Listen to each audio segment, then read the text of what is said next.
সমগ্র দেশবাসীকে আমার পক্ষ থেকে, বেগম খালেদা জিয়ার পক্ষ থেকে ঈদের শুভেচ্ছা জানাচ্ছি। বহু বছর পরে আজকে ঈদের দিনে ওনার সাথে দেখা করার জন্য আমি সস্ত্রীক এখানে এসেছিলাম। এসে যে চিত্রটা দেখলাম, এটা সত্যই অমানবিক। সরকারকে এত অমানবিক হতে পারে, এটা বেগম জিয়াকে না দেখলে কেউ বুঝতে পারবে না। ওনার লিভার ট্রান্সপ্লান্ট করা একান্তই প্রয়োজন।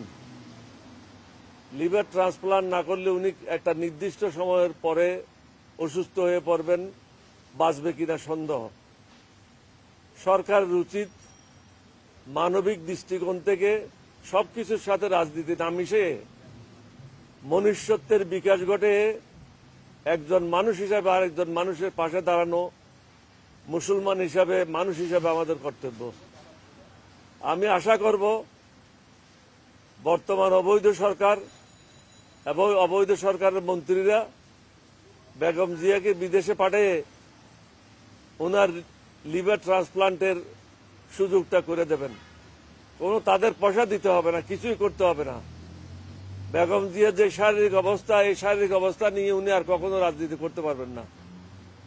তারপরে তাদের ভয় কিসের?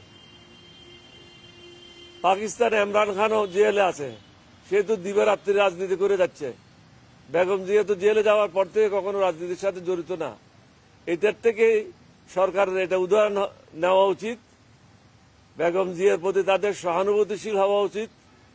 তিনি একজন মুক্তিযোদ্ধার স্ত্রী, যিনি বাংলাদেশের স্বাধীনতা ঘোষণা করেছিলেন, সাবেক রাষ্ট্রপতির স্ত্রী, সাবেক সেনা প্রধানের স্ত্রী। তিনি নিজেও 2 বার প্রধানমন্ত্রী, 3 বার প্রধানমন্ত্রী, বিরোধী দলের নেত্রী। মানবিক কারণে তাকে লিভার ট্রান্সপ্লান্টের জন্য বিদেশে পাঠানো উচিত।